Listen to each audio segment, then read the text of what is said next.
sikat na. Catholic Missionaries po. Ano po, may ugnayan po yung organization namin kay, kung kailangan niyo si Father JM. Saan? Sa MIT. Siguro, kasi pag nagsimba ako dyan, minsan na ano ko yan siya nagmas. Minsan nagmamas din yan dito sa dito sa, sa chapel namin. Na-meet niyo na po si Father Simon. Father Simon, parang hindi ko gaanong pamilyar. Oo. Siya ay, parang siya foreigner, pero marunong naman Tagalog. Yung parang bata pa? Medyo, po, siguro maybe 30s. Saan po ba kayo Madalas talaga ako mag-church dito sa Mirihel. Oo. Kasi, bakit dyan ako? Mas dala ko yung mga apo ko, hindi struggle nag-ano ng tricycle. Kasi pag sa MI kami, parang ang tagal ng tricycle pumasok. So, nahihirapan ako. Kaya, mas madalas dito kami sa MI. Tsaka, sabi ko, para paglabas namin pure gold na. Sabay na rin. Parang isang way lang, makapamili na rin kung anong need niyan. Kunin ko po kung maaari po yung pangalan po nila. LB Dompa. LB. Dompa. Wala na si Mara. Paano po spell?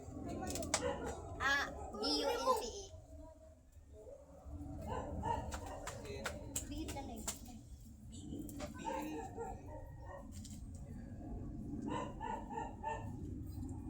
Okay po.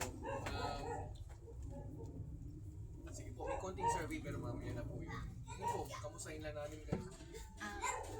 Saan po Ako naman, bilang lola, dito sa pang-araw-araw sa bahay, so dapat talagang more patient ka kasi ang apo ko may 8 years old, mayroong 6 years old, mayroong 5 years old. So, pinakamaliit ko talagang apo yung 3 years old. So, iba-iba ang nila. Kung baga, iba-iba ang ugali. So, kailangan, bilang isang lula, marunong ka sumakay sa isa. So, kung sino yung medyo struggle pakisamahan, doon mo talagang pukusan mo siya ng love. Hindi mo siya pwedeng sindak-sindakin. Kasi alam mo naman ang mga bata ngayon, parang iba. Hindi katulad nung araw, isang tingin mo lang, tick off ka na.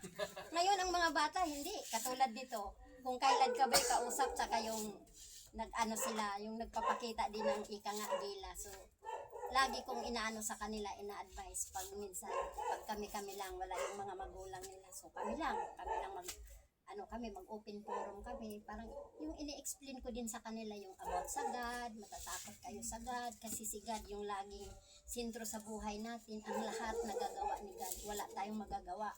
Isang bagay, in-explain ko sa kanila, isang bagay, alisan tayo ng hangin. Paano na tayo? Saan tayo? Sinong tatawagin natin if ever wala na tayong hangin? Sinong tatawagin? Parang kini-question ko din sila. Parang naisip ko din na kahit pa paano may magre-remind sa isip nila. Sabi ko naman, bakit ko daw ginagawa? Sabi ko, ganito naman, explain. Sabi ko kasi apo, hindi tayo habang buhay magsama. Hindi nyo ako laging makasama. Pwede akong isang idlap, mawala. At least yung mayroon kayong makuhang aral sa mga sinasabi ko. Pag nawala, anong gagawin daw pag nawawala na ang hangin? Sinong tatawagin? Siyempre si Lord, si God. Kasi mayroon akong malaking secret heart. Lagi ko tingnan nyo, nakaupo tayo dito. Pagmasdan nyo si Lord, di ba nakatingin sa atin? Kasi gusto kong mamotivate sila. Yung mga bata kasi ngayon, karamihan marunong na mag-PA, yung mga ganun. Minsan, pag lumabas sila, nakakadampot ng mga bad words. Sabi ko, huwag ganyan kasi masanayan nyo yan. Madadala nyo dito sa loob ng bahay. Pag madalas nilang narinig ng mga kasamahan mo, so mahirap mo na kontrolin kasi lahat yun sila parang na virus ba? Parang gagayahin na yung mga salitang ganyan. Kaya ako bilang lola parang sabi ko, Lord, lagi mo akong padalahan ng anghel kasi sa dami kong, 5 ba naman, iba-ibang mga ugali niyan.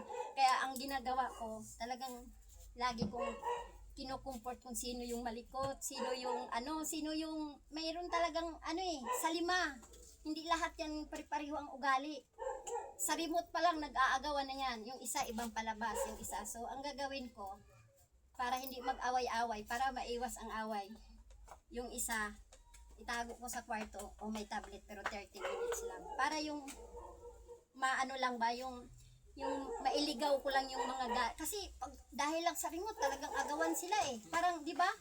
Struggle na yung may isa may iiyak.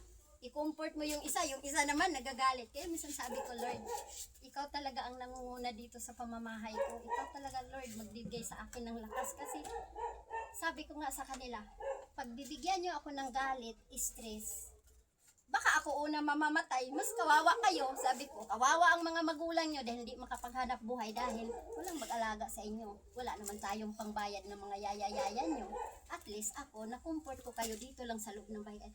Sabi ko, maging mabait kayo, maging masunurin kayo sa akin. Kaya awa ng Diyos, parang sa pang araw-araw, parang sabi ko, Lord, thank you. Pag sa umaga pa lang, pagkagising ko, Lord, thank you. Haharap na naman ako ng, maghapon na to. Pag magising yung mga apo ko, may kanya-kanya na yan. Mamila, gusto ko Milo. Yung isa, Mamila, gusto ko Lucky Me.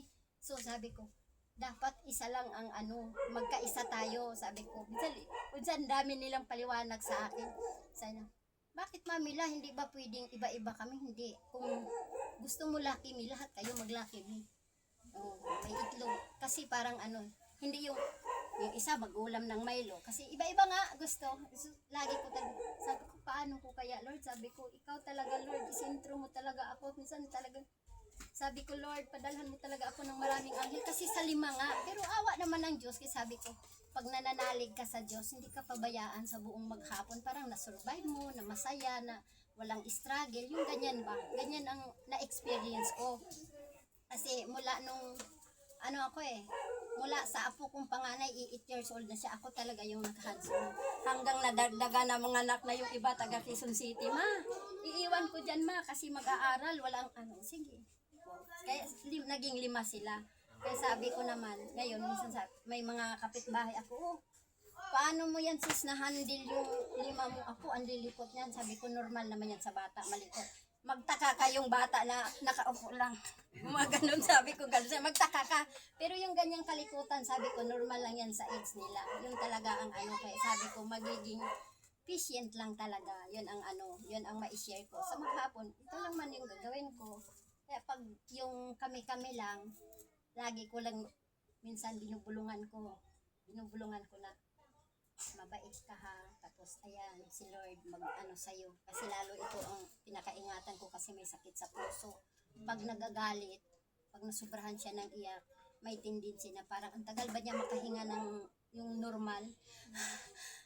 Kaya yun ang doon ako nagpo-focus sa kanya, kaya lagi ko doon sa mga pinsan niya. Kung halimbawa may hiningi siya, yung magiging kayo, maging support. No, bire. Maging support kayo. Kunwari, remote, kinukuha niya kasi gusto niya. Ibigay niyo muna. After on, pag nagsawa siya, kayo naman. Ako, kung hindi niyo kaya, sa akin yung sabihin, Mamila, kami naman manunood. So, ako ang pakiusapan ko naman siya, Dariel.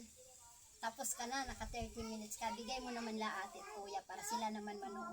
Ganyan. So, di ba? Walang hassle. Kaya minsan sabi ko sa kanila, pag sintro mo si God sa buhay mo, yung sa maghapon na, kung hindi ka marunong, struggle, talagang puro gulo ang aabutin mo. Baka sabi ko, baka maluka-luka na ako. sabi ko, kaya nagtatanong yung mga ka-neighbor ko, ikaw lang lahat yan sis nag-alaga, o sino pa ba? Sabi ko ganun. Sabi niya, mabuti na kaya mo. Sabi ko, panalig lang tayo sa taas. Kasi wala naman tayong imposible. Sabi ko ganun sa kanya. Tapos, unang-una talaga, sa umaga, talagang lagi kong pinipray, Lord, umaga na naman, sasabak na naman ako makiharap sa mga apo ko na yung obligasyon ko. Bigyan mo naman ako, Lord, ng tamang lakas sa maghapon. At wala talaga akong ibang makapitan kundi ikaw. Ganun kasi, di ba, maaring mahihilo ka lang dyan. Paano na, pahina-hina ka, paano na kaya sila pag magugutom, walang magluluto. Yun ang lagi kong sabi ko, Lord, basta gabayan mo ako. Minsan sabi ng asawa ko pag umalis, kaya mo ba yung 5, aalis ako. Kaya ko yan, sabi ko, magtiwala ka lang. Kaya lang, ang lagi kong pag nagluluto na ako, nagluluto na ako. Hey, Delben! Come here! Remote dito na.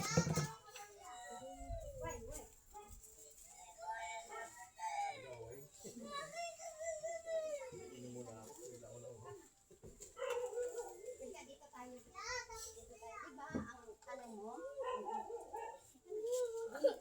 Basta remote doon na. Kasi iisang ano eh. Doon na, try na.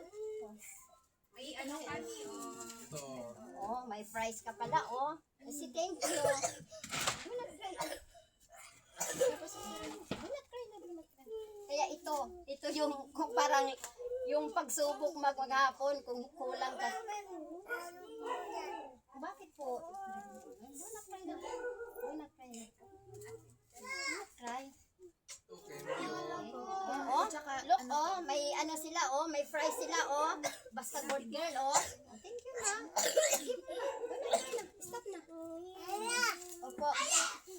Kuya, come here, kuya. You listen here. Kuya, come here. You sit down. Opo, ano, makikinig ikaw nila, sister, oh. Oh, diba, magtuturo sila, diba, dapat good boy, diba? Bakit masakit? Okay, hati na yan. Si share daw kayo. Eh, doon na try na. Paano ako tayo ng tali ni ate? Doon na try na. Ito naman anak ko sa bunso ko. Wala yung nanay. Kasi Bali, anak, dito po sa bahay, kayo, at saka yung ano, si mister nyo. yung mister ko at saka yung magulang nito, yung mag-asawa. Nandito rin po. Oo. Pero yung Nanay nito, yung bunso ko wala. Umalis ako. Kaya minsan parang may dama pa ba, madaling alam mo yun yung bata na nalulungkot sa ina. Parang hindi pa niya ma-adapt na yung nanay niya, hindi kapiling. Parang pag naasar, andoon talaga yung struggle, iyak agad. Yung hindi mo maano. Pero ako kasi parang naano ko siya yung inarte niya. Sabi ko sa mga kuya niya, sakyan niyo naman. Kasi siyempre nakikita niya kayo kumpleto. May nanay, may tatay, nandito sa bahay siya. Nanay niya malayo. Kaya siya ganyan, madali siyang mag-ano. Ang ganda-ganda yun. Oh. Ayan oh, nandiyan na sila oh. Makinig. Huwag nang lumayo. So ganyan, ganito. Nakita niyo naman yung experience, di ba? Ganito ang ano, ganito ka struggle pag mag-handle ka ng mga babies na ganito. Iba-ibang ugali, iba-iba din ang mga mood. Sabi ko minsan may madaling maamo, mayroong mahirap. Kaya lagi sabi ko, kung hindi ka talaga pasensyosa, ewan ko, baka sabi nga ng mga iba kong kanino, nako, hindi ako mag-aalaga ng mga apo ko, problemahin ko pa yan sa isip-isip ko. Hindi, kasi tayo may kanya-kanyang task. Siguro sabi ko nga sa kanila, ito yung back subject. Kasi kung tutusin, tapos na ako sa mga anak ko, napalaki ko na sila, nasipagpamilya na. Pero, bakit ako nandito? Diba? Kasi siguro, yun ang ano ko, bakit ako nandito? Bakit ako nagtitiis? Dahil ako yung ano, siguro sabi ni Lord, oh, di pa tapos ang mission mo. Alagaan mo muna yung mga apo mo. Kaya yan ang sinasabi ko, Lord. Kaya siguro humaba yung buhay ko kasi that time sobrang sakitin ko. Sobrang balik-balik din sa ospital, ma-oxygen kasi nag-heart failure ko. Parang sabi ko sa mga anak ko, baka hindi na ako makakita na magpamilya yung mga anak ko. Yun yung sa mindset ko lang. Tapos, pag hinihiling ko sa Lord, pag nagkasakit ako, Lord, gusto ko pang serbisyuhan yung mga anak ko. Yung ganun, gusto ko yung makita ko sa iba na nag-alaga ng apo. So, yun. Ito na yung kasagutan. Yung dasal ko, di ba? Pinagaling ako, pinalakas ako. Talagang 50-50 sabihin ng doktor dyan sa PDH na 10 minutes na lang, titik off na yung magulang nyo. Mamamatay na yan. Pero bakit hindi pa ako namamatay? Kasi yung dasal ko na gusto kong makita ko yung pamilya ko, yung mga anak ko na magkapamilya na. Gusto kong makapagserbisyo, hindi lang sa kanila pati mga apo. Kaya minsan sabi ko, ito na yung kasagutan. 5 apo na serbisyuhan ko. Kaya sabi ko ngayon sa mga apo ko, pininto ko sila, ngayon mag-enjoy tayo. Yung nakilala nyo ako as Lola, na naalagaan ko kayo, na banding tayo. Kasi pagdating ng panahon, maging kwento nyo yan. Sabihin nyo, ay, ang lola ko, pag nagbablog yun, kasama kami. O diba, at least may iiwan akong magandang kwento. Kaya sabi ko sa mga apo ko, parang inaano ko na lang, lagi ko na lang silang dinadivert pag medyo nalulungkot sila, ayoko magpa-TV. May time kasi na, walang cellphone, walang TV, mag-storytelling tayo. Hanggang madami na akong maikwento sa kanila. Kaya minsan, pagka kinabukasan, another day. Ano yung last na kwentuhan natin? Sinong nakakatanda?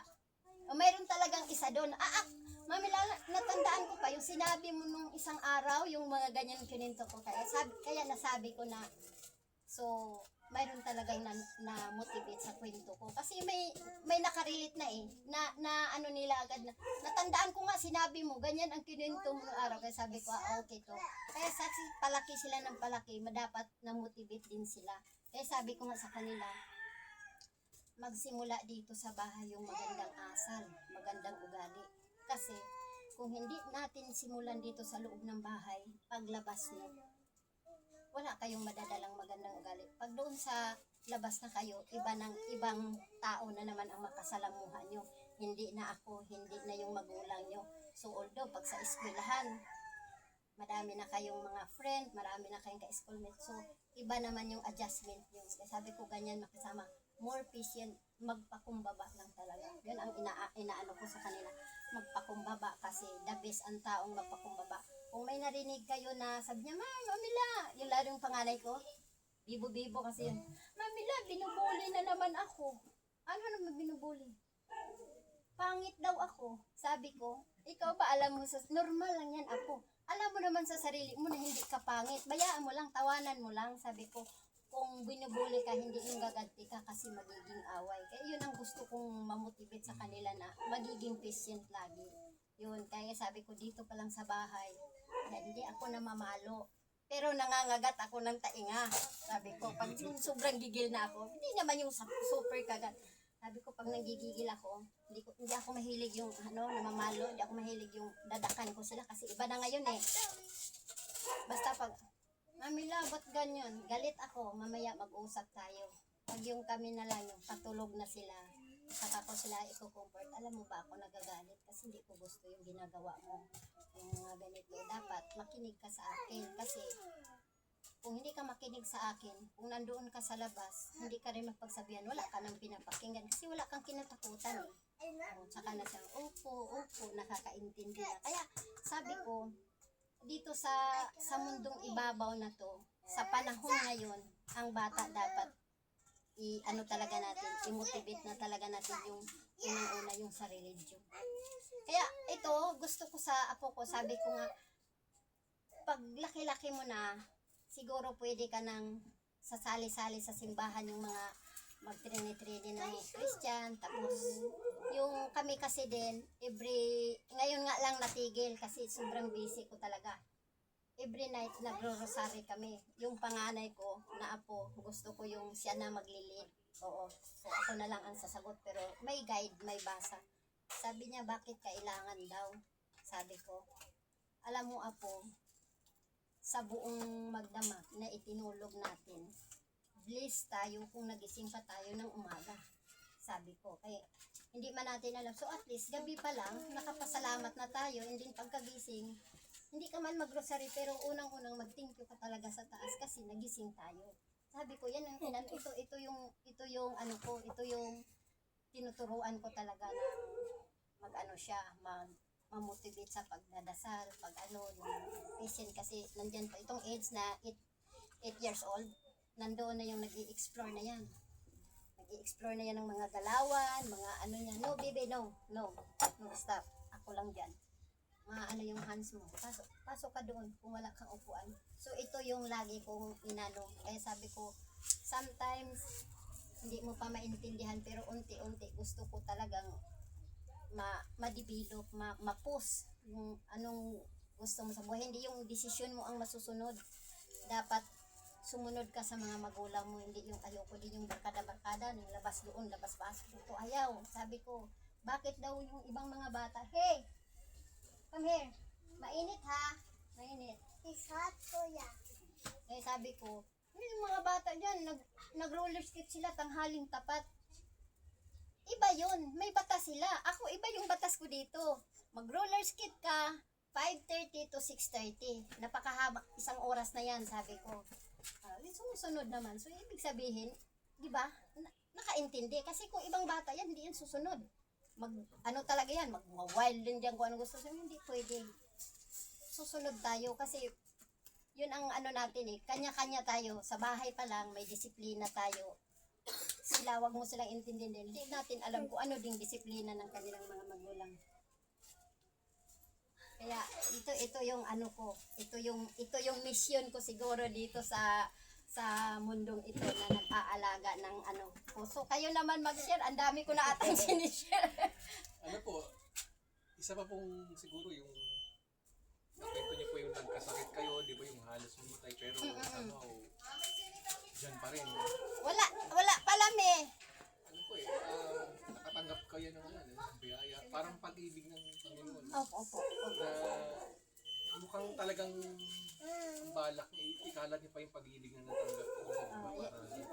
Yan nga ang kasabihan bro na share your love. Diba? Kasi yun ang bakit nasabi kong share your love. Ako, ang dami ko ng kamatayan na pinagdaanan. Bakit hindi pa ako namatay? Kaya ngayon, naman pag may mga parang minsan mayroong lalapit sa akin na magtanong, ano bang gamot sa mga ganyan about sa mga herbal. Ako na may hindi madamot kasi sabi ko, yung nalalaman ko, i-share ko sa iba. Malay mo, binibless din ni Lord yung pag-share ko at nakakatulong. Parang blessing din yun. Awa naman Diyos, parang minsan sabi nila, pag may napilay, natapilok ako, saan ko pupunta? Sabi ko, ikaw. Pero alam ko, hilot ka, hilutin mo ako. O sabi ko, kung naniniwala ka din naman, hindi din ako 100% nagagaling ka kaagad sa paghilot ko kasi sabi ko, nakadepende yan kay Lord. Kung yung kamay ko binibless ni Lord para gumaling ka, yun, hindi ako ang gumagawa. Sabi ko, si Lord yun. Kumbaga, ginawa lang akong instrumento. Minsan, thank you, gumaling yung paa ko. Sabi ko, hindi ako manggagamot ha, wala akong alam. Pero, yung kakayanan ko, gawin ko. Anong gamot sa mga ganyan. Yung mga may lang, mga herbal. O sige, ito, gumaling ka ba? Nag-okay naman, Hoy, wag mong sabihin manggagamot ako, hindi ako manggagamot. Tinuro ko lang din yung alam ko. Kasi, sabi ko, the time naman nung kapanahonan ni Ernie Baron, di ba nagtitini siya nung mga about sa herbal. Doon, nakaseminar ako doon. Sabi ko, kaya yun naman, hindi ko pinagdamot. Sabi ko, sayang lang nga, yung certificate ko hindi ko nakuha bago namatay si Ernie Baron nung time na yun. Kasi sabi ko, yun, may certificate talaga kami nagtinig. Nung nalalaman ko about sa mga herbal, mas maganda kasi ang herbal bago santitik, sabi ko sa kanila. Pag hindi madala sa herbal, sa kanyo, inuman ng santitik. Minsan, balik naman sila dito. Ano naman sila? Nag-okay nga ako doon, Sabi ko, mag-thank you ka kay Lord, wag sa akin. Kasi ako, ginamit lang ng instrumento. Dahil yan, lahat ng ginagawa ko, wala man akong power. Kundi nagpanalangin lang ako, Lord, gabayan mo ako. Kasi wala man talaga akong ano bang alam ko sa mundong ito, kundi manalangin lang at nagdadasal. Dahil sabi ko nga, ako nga, buhay ko, utang ko kay Lord.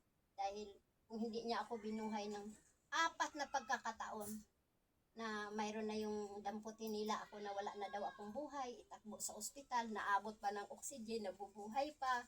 Mayroon na akong bigla akong nakaupo lang ganyan. Wala na, para akong kandilang hindi nila alam na tapos dumaan na yung dugo ko, super baba na. Bira mo, mabubuhay ka ba ang dugo mo, 70/60, yung ganyan. Pero hindi na ako makatayo nun. Nakaano lang ako, yung parang pag titingnan kita, parang ang labo na ng mata ko. Parang hinang-hina ka. Tapos di ako makatayo. Kasi pag tumayo ako, natiurok ako. Parang nawawala na ako. Wala siguro yung oxygen.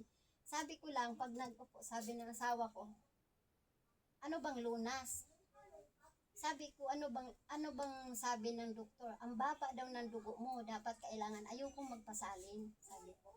Alam niyo kung magpasalin ako, every time na atakihin ako, salin hanggang magkomplikasyon na ako, sabi ko. So wala kayo? Wala. Hindi ako nagsalin. Sabi ko lang sa Panginoon, Lord, kung kailangan akong mabuhay, buhayin mo ako dahil hindi naman masama yung hangarin ko para sa pamilya ko. Sabi ko, marami pa akong gustong gampanan sa buhay. Awa naman ng Diyos, alam mong inaano lang sa akin, mayroong isang matanda din turo, pakainin mo lagi yung asawa mo ng atay ng baka at saka yung kakao, alam mo yung kakao, yung tsokolate. Every morning, isang tasang tsokolate para tumaas yung hemoglobin niyan, tapos unti-unti nang mawawala yung awa ng Diyos. Wala pa akong 1 buwan para akong nagbalik sigla na yung katawan ko. Kaya nga sabi ko, thank you Lord, kasi kung magpa-doktor ka, lang, wala ka na maibalik-balik sa doktor hanggang painumin ka lang, inject ko na hanggang manghihina na yung katawan mo. Kaya yun ang sinasabi ko na share the blessing dahil ako, na-share lang din ng tao na yun na nagtuturo sa akin na ganyan at lumakas ako, napatunayan ko sa sarili ko na yung tinuro niya, nakatulong talaga sa akin dahil unang-una, gumanda na yung dugo ko, nag 120/90. Parang doon lang sa mga kinakain ko, puro nga lang mga talbos ng kamuti, tapos pag may pambili, atay ng baka, iperito, tapos yun nga, yung tsokolate, panay naman ako dala sa Mindanao, kasi taga Mindanao ako. Sinong umano dito, magdala naman kayo ng kakao, ng tabliya, sa amin kung tawagin yun. O sige, padalhan nyo ako ng tabliya. So hanggang ngayon, mayroon talaga akong tabliya, hindi ako magpakawala dahil dito din ginagamot ko kasi yun din ang na nire-research namin. Ang tabliya, isa din sa gamot sa sakit sa puso. So dinadaan ko sa sampurado. Tapos yung herbal na katulad ng tanim ko yung bayana. Kaya ngayon, pag umiiyak na siya, hindi katulad dati na maitim ang labi. Tapos talagang na parang napatunayan ko na hindi naman siya struggle na hindi katulad noon na mga 7 buwan to pag umiyak sabi na parang hindi mo na malaman kung saan mo itatakbo kasi hirap siya huminga parang awa naman Diyos ngayon ng Diyos hindi na siya maputla tapos pinaherbal ko lang pag minsan tinatry ko talagang pinaiyak ko mga 15 minutes diba yung 15 minutes talagang nilabas na niya yung galit hindi man siya nangitin sabi ko thank you Lord kasi nakita ko yung progress. Hindi katulad noon. Kasi ito lang sabi ng cardio na doon sa heart center. Wala. Nanay, walang ibang nanay, walang ibang gamot yan, walang ibang wiyan kundi operahin. Kasi nga ang butas ng puso niya pag akyat daw papunta sa taas, pagbaba, di ba parang nagbibigay ng oxygen sa utak ng dugo. Pagbaba daw sumasabog. Sabi niya, may tendency ba yan na nangingitim pag umiyak? Sabi ko, hindi daw kasi hands-on ko to, alaga ko to. Kaya lahat ginagawa ko. Pati yung ko talaga ng mga herbal na napag-aralan ko noon, ina-apply ko sa kanya. Yun nga, yung bayana, number 1 yan, tsaka tsokolate. Kaya nakita ko yung progress na hindi na to katulad nung dati. Pero sabi ko sa magulang niya, kung magdesisyon kayong ipa-opera, desisyon niyo yun, opinion yun. Kasi hindi man ako pwedeng mag-decide dahil lula lang ako. Kayong mag-asawa, sabi niya, ma, natatakot kami magpa-opera, ma. Pagdasal na lang namin. Sabi ko, mas mabisa din naman yung yung panalangin. Kaya yung ama din niya, kung saan-saan din. Sabi ko, yes, baby. Opo. Sabi ko ganyan, manalangin na lang tayo para sa kanya kasi hindi mo kayo makapag-design ipa-opera. Kasi siguro meron na sabi na, ay mahirap pag ipa-opera. Yung madami bang baka daw hindi kakayanin ng bata, hindi Sabi ko para ganun, dasal na lang talaga tayo. Kaya kung saan kami niya makarating para pag may mga talaga, pista ng Quiapo, parang ipangako mo doon, isakripisyo mo talaga dahil hinihingi mo yung kagalingan niya kung saan kami. Sabi ko, minsan, punta tayo ng Santo Tomas kasi every time pag sa Santo Tomas Sabado, maghihiling. Maaga pa kami, alis na kami dito kasi gusto ko talagang namin yung healing. Binibilhan ko pa yan siya nung guantes, si Padre Pio. Kasi sabi ko naman, pag naniniwala ka, andoon na yung faith mo eh. Sa paniniwala mo, nagagaling din yung sakit ng apo mo, yung sobra kang faith, andoon na din yung Holy Spirit, talagang papasok yun at mag-ano sa'yo yun. Sabi ko nga sa kanya, 100%, 1,000%, hindi lang 100% yung paniwala, 1,000 million pa talaga. Sabi ko, wala naman tayong magagawa, kundi si Lord lang sa buhay natin. Diba? Naniniwala kayo na, diba? Sabi ko nga sa kanya, sa relasyon sa Panginoon, walang mayaman, walang mahirap. Basta buo yung paniniwala mo na may Diyos na buhay na mag-agapay sa'yo, talagang nandoon din yung faith. Kasi sabi ko, hindi naman porque mayaman lang mayaman lang yung pakinggan na magdadasal. Kasi sabi na, hindi, kasi sila, siyempre, mga mayaman, hindi, walang ganun.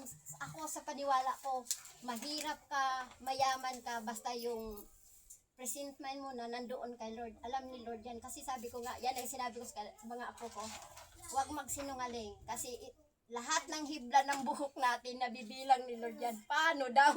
Sabi ko gano'n.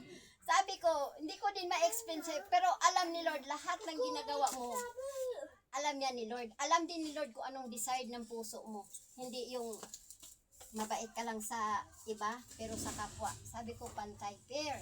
Kung makisama ka sa kapwa, kailangan pakumbaba ang mayroong baon ka. Kasi, ang taong lahat ng kasalamuha mo, hindi din pare-pareho. Although may iba mayabang. O, di ba? Mayabang. Kung wala ka, hindi ka entertainin. Ang entertainin, yung kapwang mayroon. Sabi ko, so dapat ikaw maging patient. Magmasid ka sa kanila. Huwag kang pumantay sa mayabang. Huwag ka din doon. Yung paniniwala mo na galing sa Diyos, yun ang hawakan mo. Na, tiwala ka lang sa sarili mo. Bilang ikaw ang pagkatao. Dahil tayo dito sa mundo, hindi kasi para lang tayong musika. Na pag natapos yung tugtog natin, tapos na. Pero pag may ginawa kang mabuti, walang katapusan siguro hanggang pag-akyat sa langit mo yung tugtog mo, mapakinggan mo. Kasi yun ang ginawa mo dito eh.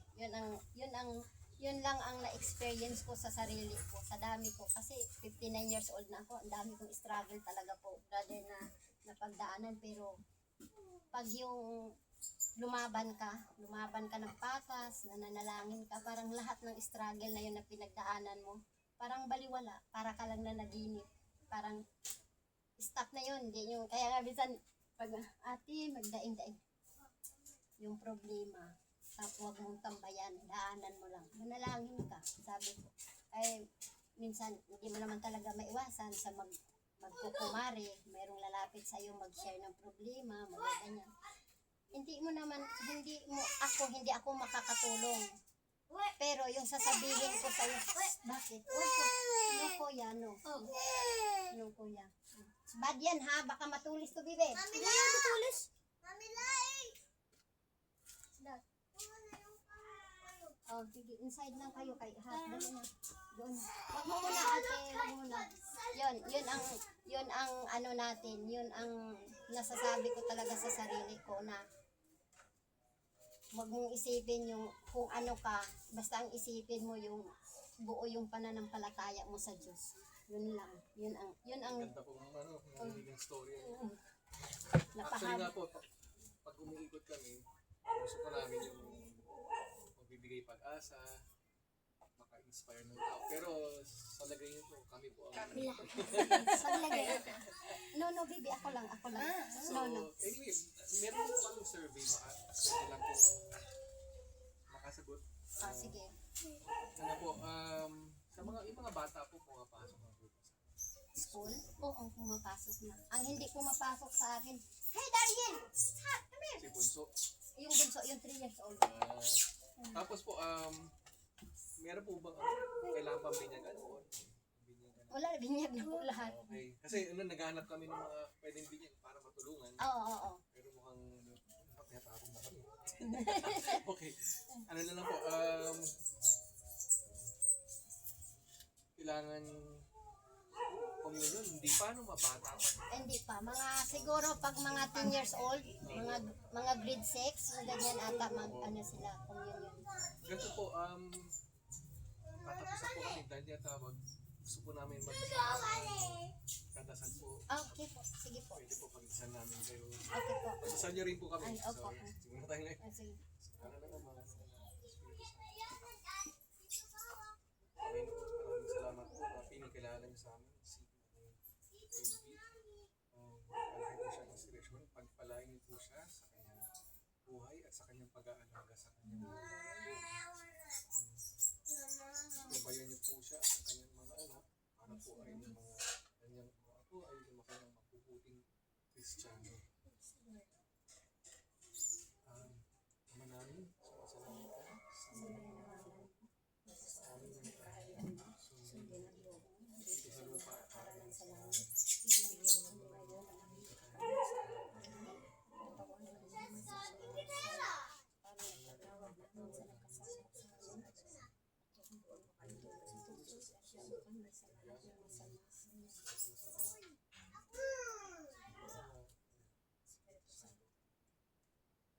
meron po kaming activity sa, kung alam mo po yung Mano Amiga,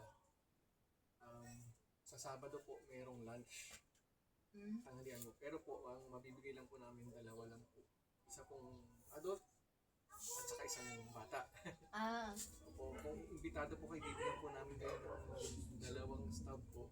Nadali nyo lang po doon sa Mano Amiga opo. sa Sabado ng tanghali. Okay. So yun po. Eh, Kain ng ano, ano lang namin to, i-present lang namin. opo, sa Sabado. Baka po kami hindi nyo makita pero doon po yun sa Sabado. Tapos kung meron kayong adult na anak mo or manugang, meron pong community activities doon sa Mano Amiga rin. Pero ano yan, bago mag-lunch, alas 10 umaga po. Ah, Kung gusto po nila, may kasamang larong basketball pero hindi po siya yung tunay na laro. talagang ano lang. So ano po, kung gusto po ng anak ninyo o ng manugang ninyo, pwede pong sumali. Lalo na yung mga lalaki kasi I think kasama po ang pagpabasketball. So baka lalaki. Yung sa school dito, yung palabas? Dito po yung sa Levittown. Okay po. Yung halos katapat ba din siya ng court? Ako yung Halos. Coliseum. Oo, Opo, Sa unahan lang. sige. Yung po. So, hindi na po ako magtatagal. Ano tinatawag mo kami? Salamat. Maraming salamat po sa Maraming salamat sa pag-activity pagbisita niyo. God bless. Sa inyo rin po.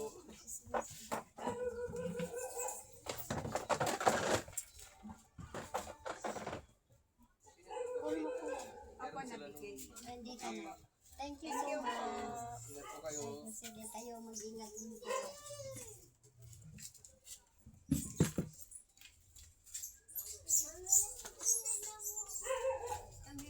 Ibilang kami na.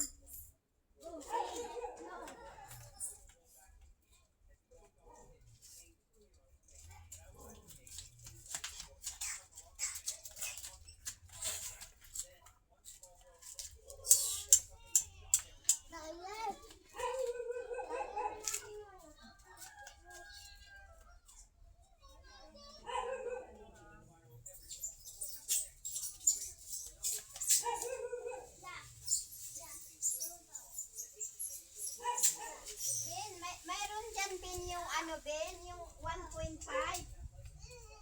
Wala? Nasaan na yung mga 1.5 dito?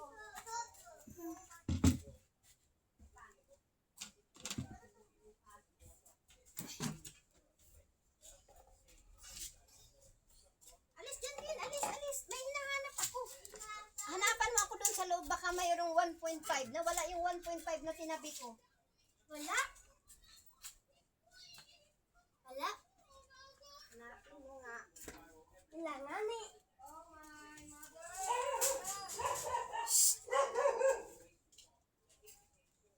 Ay! Ha? Na, hindi man ko marunong magkabit dito. Eh, dito ka na lang sa ano, sofa. Hindi ako marunong magkabit yan eh.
Ay, dala yata niya.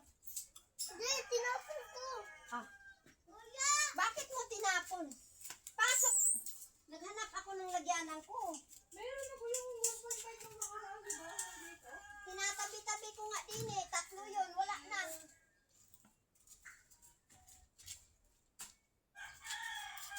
Ariel, ikaw na naman nun. Alis, Mara, alis.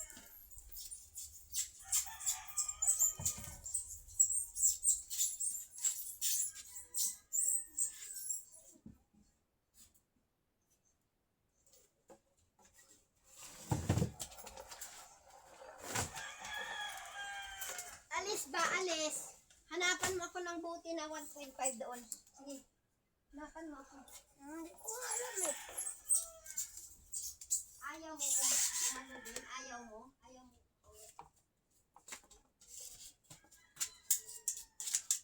Matusok ka yan, ha? Ayan. Inutusan ko, di ba?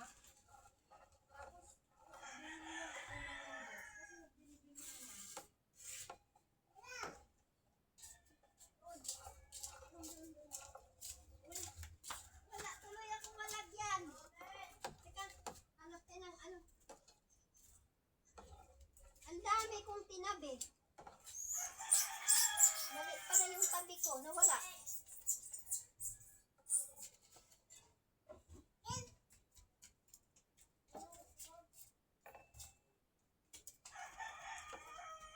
Den! Inside!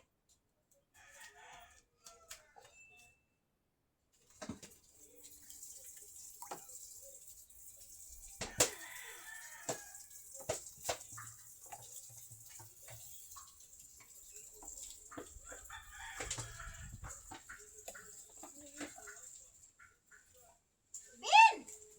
Christian! Kulang pa. Hanapan mo ako doon. Hanapan mo ako doon.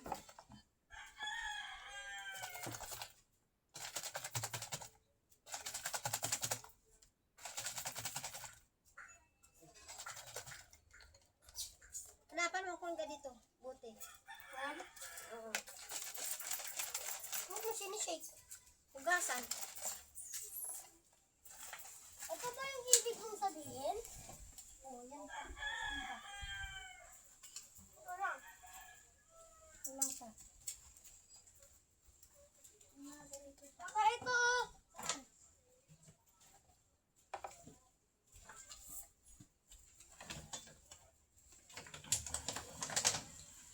Ito. Mila. Ito. Sige, hugasan mo. Hugasan mo. May takip yan. Ito. Hindi na. Hugasan mo.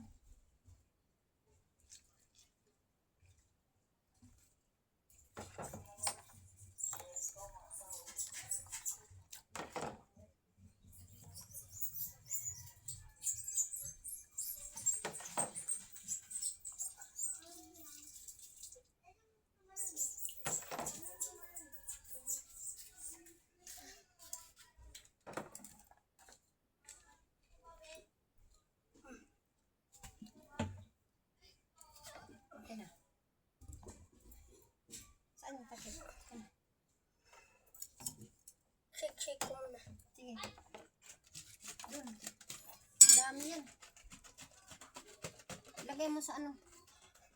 Ilagay mo doon. Ibuhos mo yung laman ng ano. Kunin mo. Max Logan. Oh, buhos mo yung laman yan. Ipalit ko to. Sige, buhos mo. Apong ko?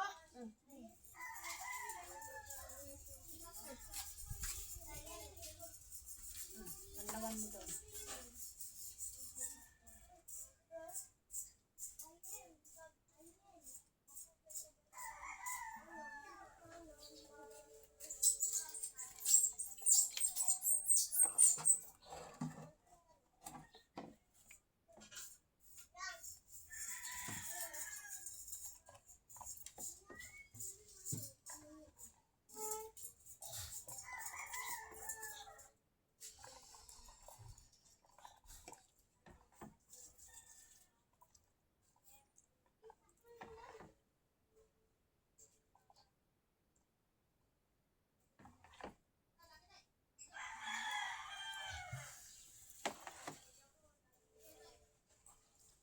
Saan yung takip nito lang?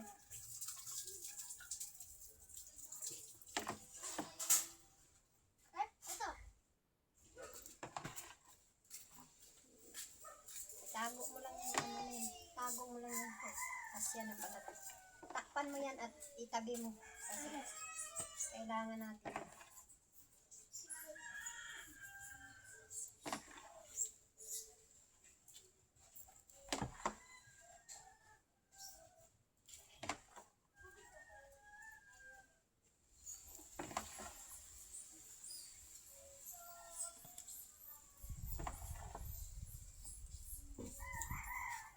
Oh. Anong laman ng loot bag ni Mara? Wala. Balik mo doon. Takpan mo lang. Ayan. Guys, kakatapos lang namin mag ano ng mga sabon. Sige. Ayan. Sige. I-on mo. Na, Ito. Ite. Ito yung dalawang I-on mo galon. muna yan. Naka-on na ba yan? Ito guys. Sinong nag-on yan? Ito. Kanina pa. Ha? Kanina pa yung naka-on. Pag